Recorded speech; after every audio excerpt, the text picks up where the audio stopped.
All right. Well, welcome everybody to our current session here at EmpowerHR, High Performing Cultures and Implications for a Hybrid Future. The summary or synopsis of this session is the set it and forget it model of performance management is dead, or at least we see it dying. It's really become irrelevant in today's day and age, considering the pace of change, the agility that companies and organizations need to adopt in order to keep up and stay competitive. And at the same time, what we see replacing it is a culture of coaching and high performance that's become more important than ever in today's remote and hybrid world.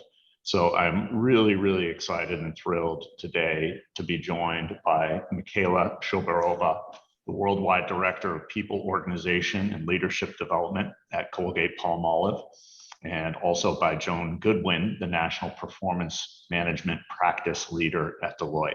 So fantastic panel for us today to learn from.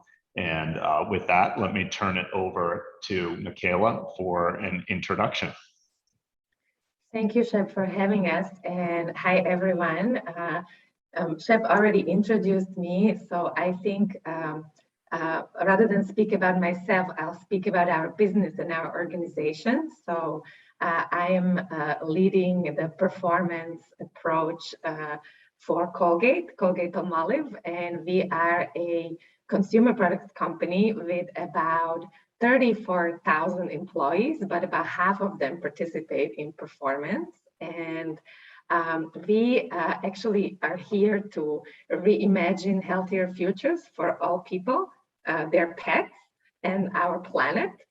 You may be asking about why pets, because something is not so well known. We also own Hill's Pet Nutrition business, so the Hill's Pet Nutrition brand.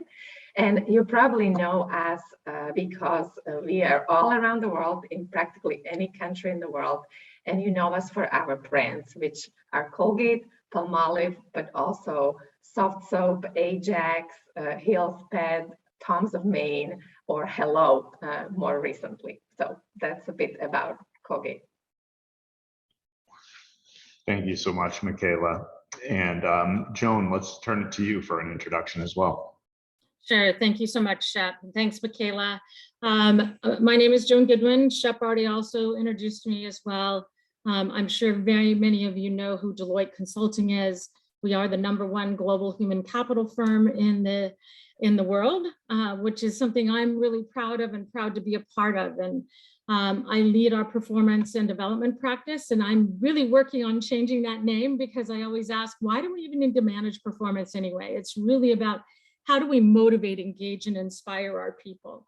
And so this is a topic that I'm really passionate about, especially in light of the social injustice, everything that we have experienced in the world today with the pandemic and the move to remote hybrid work, et cetera, and how critical the role of the managers in that. So Michaela and I are here today to talk to you a little bit more about that. And so really excited to join you. Great. Well, with that, let's jump into a few of the questions that we have to get going. Michaela, Colgate has been around since 1806, so over 200 years, and you don't survive for 200 years without knowing a thing or two about how to be successful. And I personally am a fan of Colgate. I use Irish Spring, I use Speed Stick deodorant, and I brush my teeth with Tom's of Maine and have for years and years. So huge fan of the brands. A lot of folks would look at an organization like Colgate-Palmolive and say that's very, very successful by most standards. Could you share a brief history of performance management at Colgate-Palmolive and elaborate on why there's a need today for an even higher performing culture? Thanks for that question. So yes, it's 200 plus years, and I have been part of Colgate's history for about 10% of that time, which is quite long, and have been part of sort of rethinking our approach to performance over time. And first part that I'll just go back to history was when we actually brought performance to be digital, and that was like around 2008, 2009. We were not a leader at that time, so we brought it online. And then, maybe in 2015 or so, this was the time when everyone was considering whether to keep ratings or not keep ratings. We really decided to, as you said, to step away from the set and forget and actually get to a more continuous approach to performance management that includes check-ins, and it's more focused on forward-looking development and motivating people, like Joan has said. And that was a great design, but we had some room to improve in terms of making it reality. Then what came in the last couple of years is a new business strategy and very ambitious goals for our business, as well as a big need for change in terms of transformation. I think many of companies in our and other industries are going through this, where you really have to digitally transform. So that ambitious goal requires sort of a stepping up our performance and the culture that we have and accelerate our performance.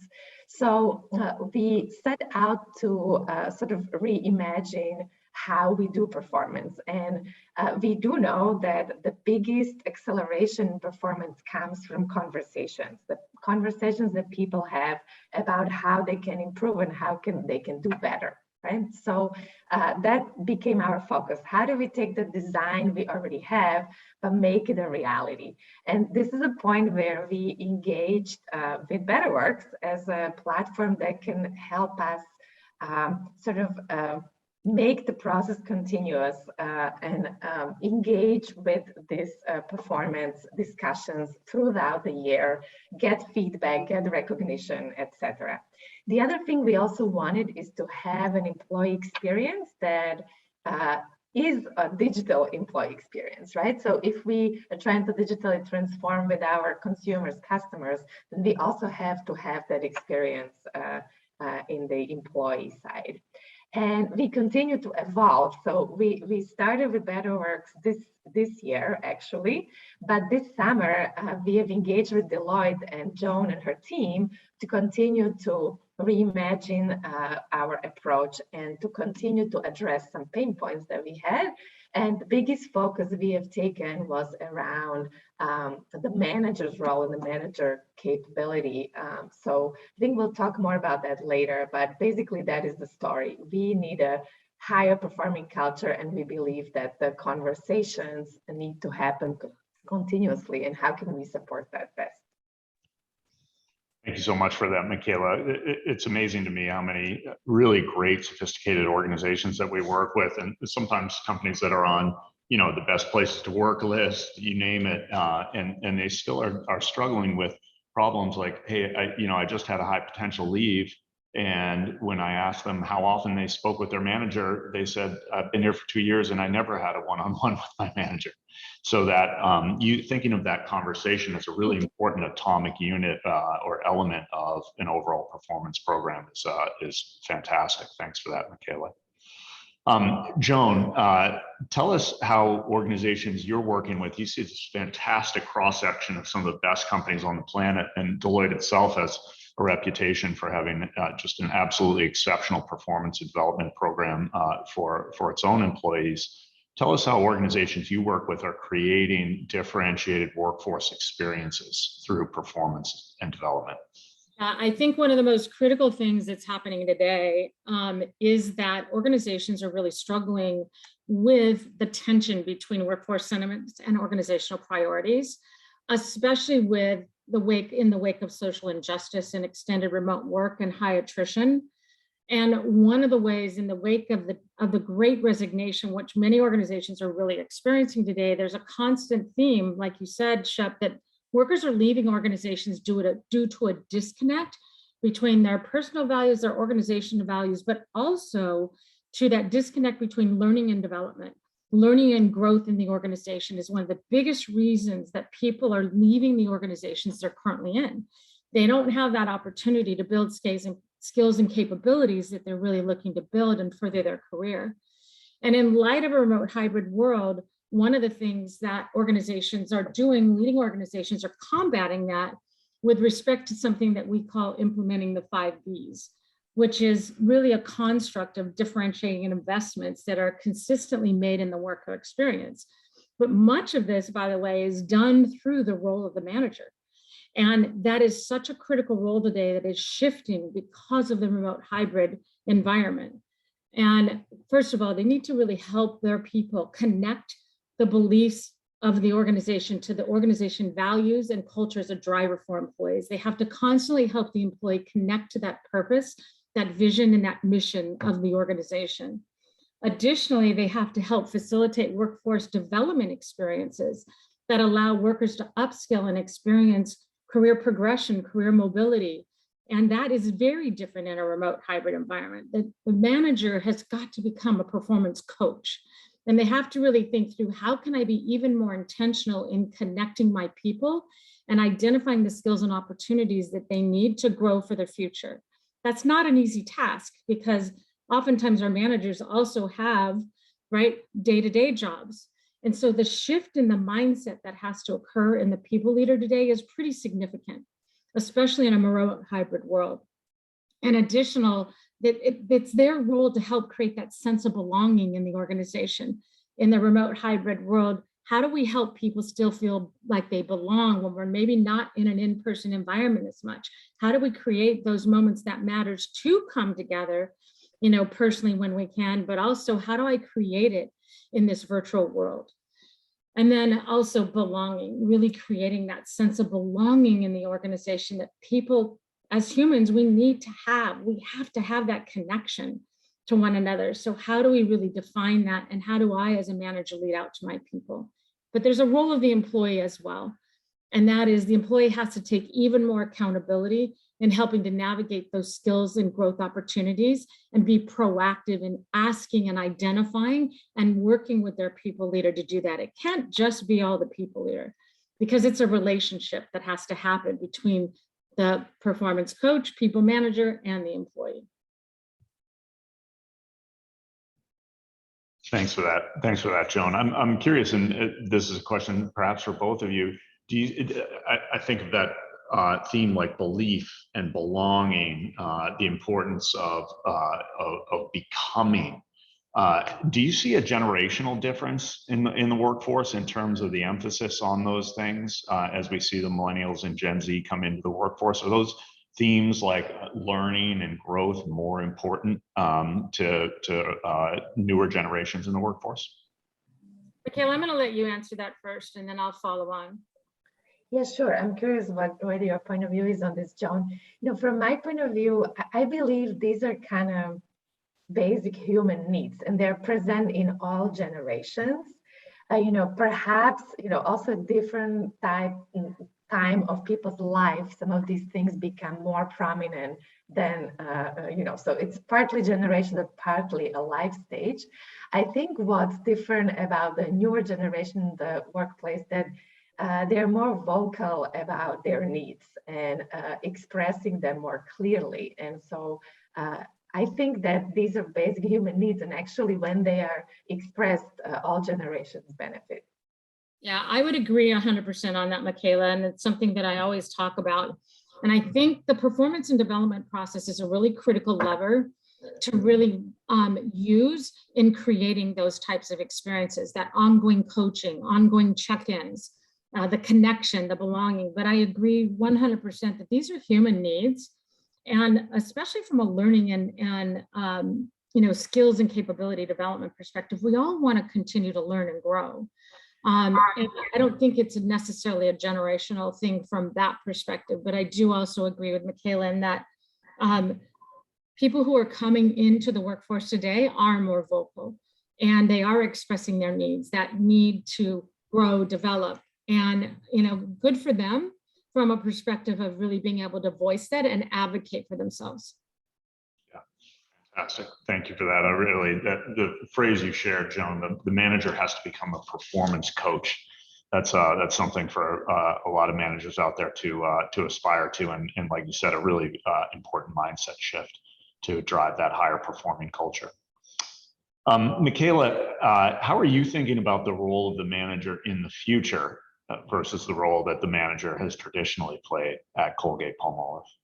Mm-hmm. It's very similar to what Joan has described. So we know that sort of a pace of change is accelerated around us, right? And the command control type of structures that existed that were very effective at achieving business goals in the past, they're kind of being loosened and dismantled a little bit, right? So the manager's job is no longer controlling, managing, supervising. In my mind, it's more about enabling the performance of their team. Often we use the word empowering people to be their best or achieve their best possible performance. And what does that really mean, right? It's a challenging term, empowerment. In my mind, it is really providing clarity on what needs to be achieved, or some kind of a set of boundaries, but really allowing people to own the how and making things happen, and then being there to enable. So whether it is providing resources or removing barriers, or it is to be there to provide that coaching that we talked about. So not really giving direction, but giving coaching. And what does that mean? At Colgate, the way we define coaching is really not what you imagine as like a sports coach, someone who's like sitting on a side and pushing the person to the highest performance.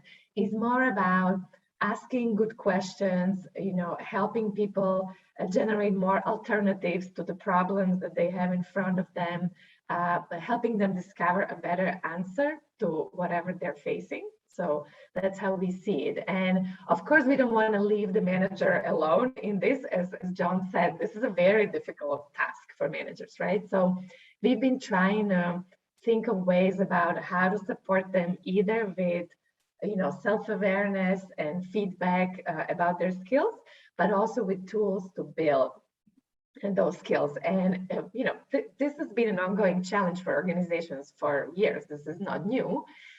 We're trying some new ways of learning the skills that are more contemporary, that are more bite-sized and in the flow of work.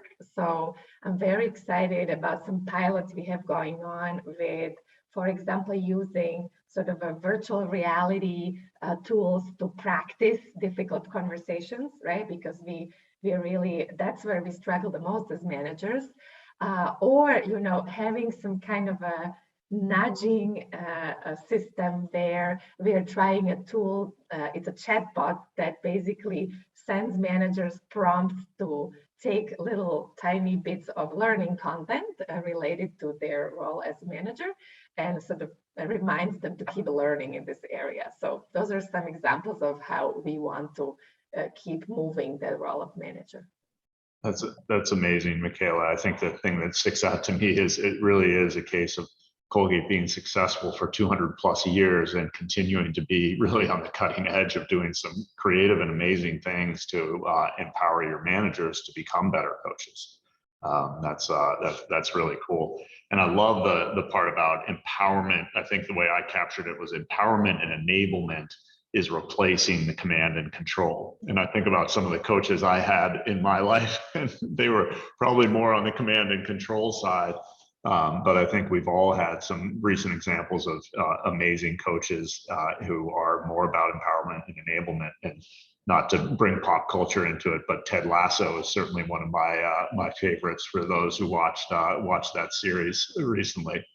So really, I could add something to that. Go ahead, John. Really quickly, is that Michaela brought up that the whole coaching environment too, from an athletic perspective. Oftentimes, I think about the role of the manager in a sense. If you think about a soccer team and you think about the defender's position, their role is, yes, to defend the ball from getting in the goal, but their role is also to disperse the ball back into play. And so what I think about the manager's role is to help disperse talent into the organization. It's their job to help develop those skills and capabilities, identify them, and encourage the employee to develop those skills so that then they can actually disperse that talent into the organization where it is going to make the biggest impact. So how do we grow our people in that way and shift our mindset to not hoarding our talent in this particular way, but how can I grow them so that I can disperse them into the organization to make the biggest impact? That's a fantastic visual, Joan, and makes a ton of sense. And that combined with something Michaela said earlier about allow the people to own the how. Yes. That was incredibly powerful. I want to make sure that that isn't lost on our audience. That really resonated with me. That can be hard sometimes for a manager. That can be scary potentially. So Absolutely. Thank you. Joan, turning to you for a moment, a lot of industry research, including some fantastic pieces by Deloitte, talk about how important it is to connect performance management processes with business goals and outcomes. Why does this seem, why is this hard? This is challenging for a lot of companies. Why is this hard for companies to actually do in practice? I think one of the things that people just really struggle with is that translation of corporate objectives to how does that matter to me in my day-to-day work? And I think that oftentimes people have a difficulty in really defining how can I really impact this huge corporate objective in the role that I do. And so part of the role of the people leader also is helping translate those objectives and outcomes that their teams and their colleagues, their workers need to be focused on in order to impact the overarching corporate objective. I think it's just something that most people haven't exercised that muscle very much. You know, I mean, most managers aren't really even trained in helping people to define outcomes and what are the outcomes that they need to focus on. Unfortunately, still in this day and age, we're still faced with many times organizations are promoting people leaders into those roles because they're technically competent, not necessarily because they're passionate about developing people. So some organizations still today, I find, are using promotion as a reward. Promotion shouldn't be used as a reward. It should be used as a business need that is opening up that that role for that person to have that people leader role. So I think it's that connection between the people leader, the employee, and the overarching corporate objectives is just still a challenging thing for people leaders to do when they haven't had that training.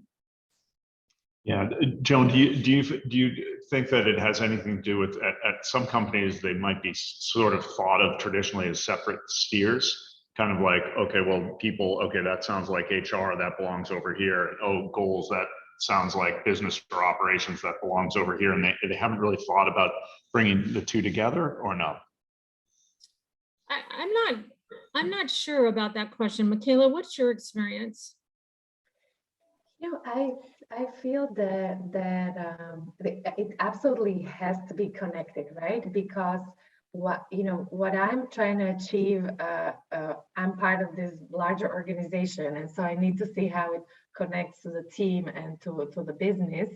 I would say, on our side, we have been historically good at that, like starting with the business goals and trying to align these across the different parts of the organization, because you can imagine the complexity of the large business. And then, having that for people to guide what they're going to set, the managers and the employees, for themselves. And the challenge has become more that the world is, again, more dynamic, right? So how often do you do that, and how do you keep it fresh? But yes, it sometimes can feel like something different, the business goals versus the people's motivation, but I think they are very connected. They must be. Well, I think if Colgate has connected them well, and y'all have been thriving for 200 plus years, everybody should take a note from Colgate's playbook and make sure that they're going through that really difficult, Joan, as you mentioned, difficult process to connect the two. It's certainly worth it. Michaela, you mentioned sort of how dynamic the world is today, and earlier you were talking about using a tool to actually provide managers with maybe micro learnings or little nudges where they can kind of make small, incremental, iterative improvements, as opposed to shifting 180 degrees overnight. How does this practice of iteration versus kind of a set and forget play out? Is it process? Is it technology, change management, all of the above? Like what leads to success in this effort? Yeah, I think it's definitely all of the above, right? And, in the process, we trying to get into a truly at least quarterly cadence so that we are looking at these goals and, they're not set at the beginning of the year and then sort of revisited when you need to assess people's performance. So it's an iteration around the goals. It's also about how we introduce technology this time around. So we sort of decided to go in an iterative way with bringing the new features. So on that quarterly cadence, we first, launched the conversation piece, and then in the next quarter, we launched a feedback piece and recognition, right? And then, the assessment piece. And what we learn is that it's definitely not the one for all, right? But it brings people to engage with the process, and we can see a much more engagement than we had before with the process because there's a nudging from the platform, and there's the feedback and recognition, especially recognition that is very rewarding to both the giver and the receiver.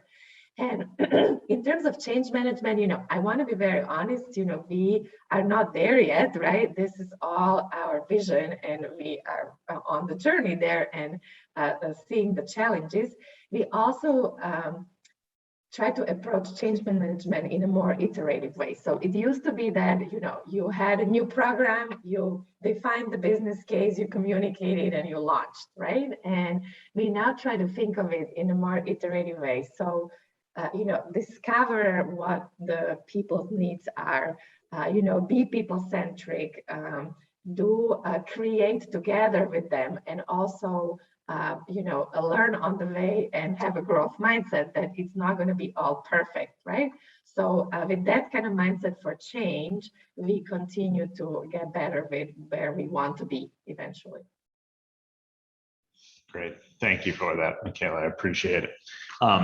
Joan, when Michaela was talking about sort of it being all of the above and talking about technology, I think sometimes technology can be frustrating for employees, right? They have to learn a new tool and gosh, I gotta, I use this tool for my day-to-day, and then I have to go over here and tell my manager that I accomplished this task.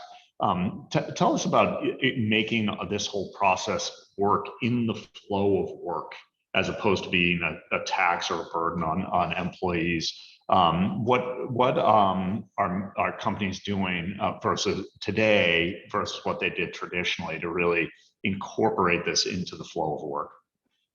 I think they're doing a number of things, and I think part of that, and honestly, everybody, this is really not a plug for Better Works. It just happens to be that they have probably one of the greatest platforms in the performance and development space, in that, technology that can actually sit in your Outlook or on your desktop, where you do not have to leave your day-to-day work in order to go to it, to use it to help affirm people, to help recognize people, to help communicate, to set up those check-ins, to also go in to be able to create your quarterly, brief performance assessments, et cetera, that sit within your current workspace and laptop tool.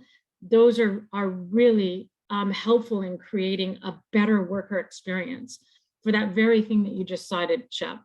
I think the other thing that is really embedding learning in those tools, using technologies to help embed learning. And Michaela talked about that from that perspective, but having a digital learning strategy, including evaluating those technical needs and really embedding learning in work tools in the flow learning activities, so that it's happening real time in the moment. Coaching should happen in the moment, as closest to the behavior that can acquire. Not that technology should replace the conversation. I do not believe that it should, but it should enable other conversations in addition to those one-on-one conversations that do need to happen in person or via Zoom, right? So that, especially with a manager and all the expectations around them, they could send a Twitter-like comment to their team member who said, great presentation, you covered the slide, you hit the 3 key points incredibly well, great for you. Whatever that is, that in the moment kind of coaching and affirmation, et cetera. I think constructive coaching needs to happen via camera and or on the phone or in person, in all honesty. I think it has a time, sometimes if it's done with technology, it's very difficult to get the true tone of what needs to be communicated, and it's misunderstood.